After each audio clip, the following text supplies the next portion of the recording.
ሐዋርያም የለም ነብይም የለም ብላችሁ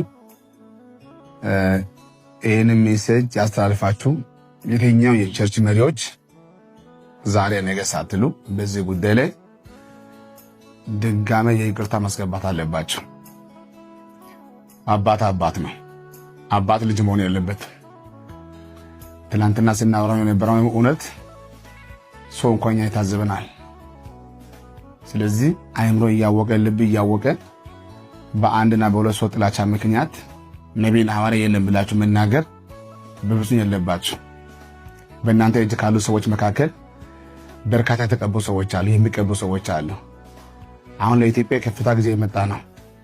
ብዙ ወጣቶች ይነሳሉ፣ አባቶች ይነሳሉ፣ እናቶች ይነሳሉ። ገና ብዙ ትንቢት ይናገራሉ። አታሸማቀቁ።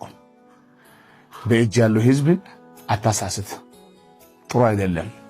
የሚያኖረው እግዚአብሔር ነውና አይምሮ ያወቀ ልብ ያወቀ በጥላቻ የሚሆነው ድርጊት ወንጌልን ይጎዳል፣ ህዝብንም ይጎዳል። በእጅ ያለው ህዝብ ጥሩ ጉዳይ አይደለም የሚሆነው። ሶኮ ነቄር ሶኮ ይገባዋል እኮ ዛሬ ከፊት በኩል እናንተ ብትቀመጡ እንኳን በእጅ ያሉ ሰዎች ሁሉ እውነቱን የሚያውቁ ሰዎች አሉ፣ የተማሩ ሰዎች ናቸው። የጌታ ቃል የሚያውቁ ጌታን የሚሰሙ ትንቢት የሚናገሩ አጋንንት የሚያወጡ በፈውስ የሚያገለግሉ ብዙዎች አሉ እኮ። እናንተ ከፊት ያላችሁ ሰዎች በህዝብ ፊት ቆማችሁ ነቢያቶችን ብላችሁ ስትናገሩ ሌላ በራሱ የሚያገለግለው ችግር የለም፣ ግን በእናንተ እጅ ያለው ህዝብ አታሸማቀቁ።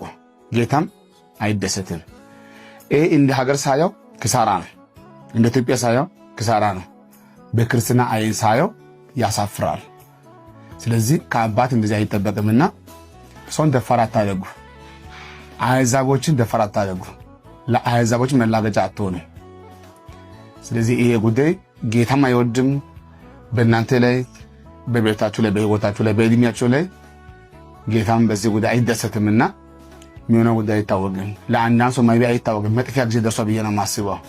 ይሄ ጉዳይ በዴና አይመስለኝም። ስለዚህ ለወንጌል መሰናክል መሆን የለባችሁ፣ በር መሆን አለባችሁ። በጌታ ቤት ቆይታችኋል፣ ጌታን አገልግላችኋል፣ በምታገኙ አጋጣሚ ጸልያችኋል፣ አሁንም የጸለያችሁ ነውና እንዲህ ጉዳይ ባታደርጉ የሚል ሐሳብ አለኝ። በሰፊው ሌላ ጊዜ እመለሳለሁ።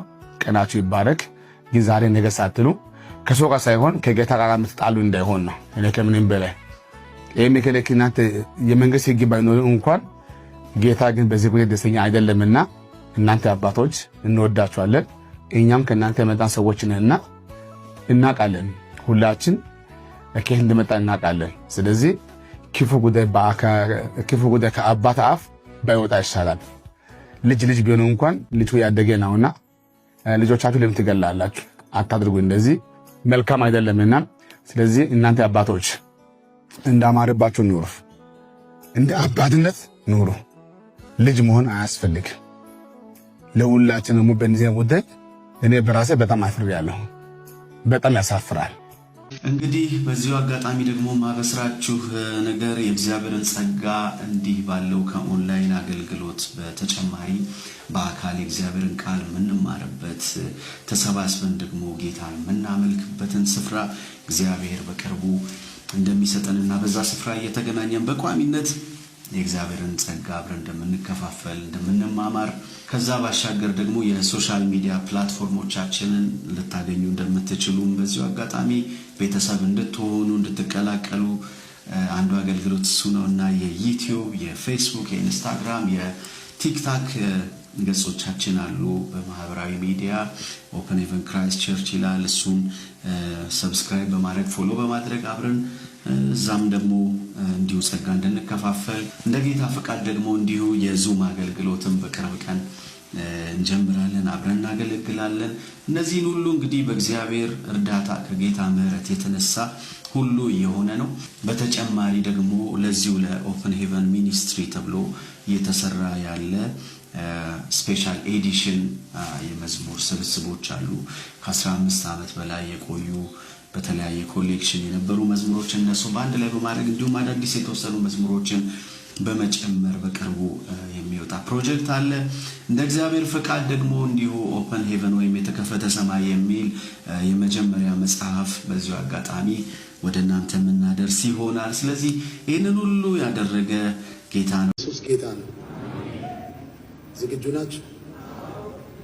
እሺ።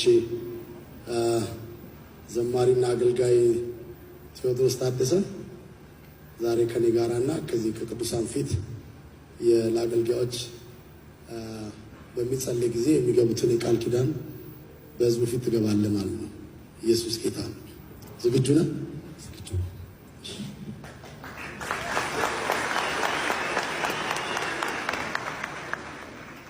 እኔ ቴዎድሮስ ታደሰ ገብሩ አይ ድምፅን ከፍ አድርገው። እኔ ቴዎድሮስ ታደሰ ገብሩ ከዛሬ መጋቢት 28 ቀን 2016 ዓ.ም ጀምሮ ቀን 2016 ጀምሮ በመጋቢነት ቢሮ እግዚአብሔርና የእግዚአብሔርን ሕዝብ እግዚአብሔር በሰጠኝ ጸጋና በሚፈቅድልኝ ዕድሜ ዘመን ጌታ እስኪመጣ ወይም እኔ ወደ እርሱ እስከምሄድ ድረስ ለማገልገል ቃል እገባለሁ።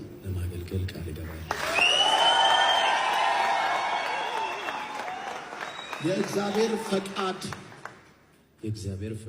ሐሳብ ጊዜን በመስጠት ለማከናወን ቃል እገባለሁ።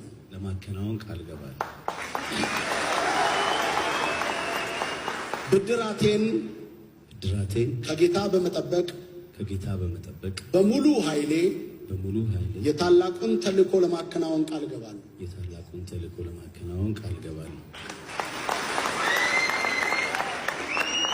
ምንም አይነት ፈታኝ ሁኔታዎች፣ ችግሮች፣ ማጣት፣ ማግኘት ከጌታና ከተሰጠኝ ጥሪ ላይለዩኝ ቃል እገባለሁ።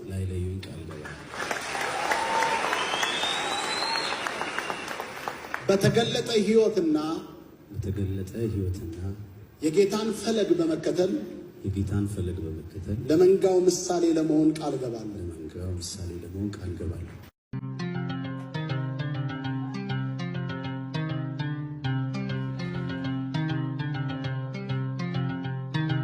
Aneno nyako moro ka inyinge ng'a?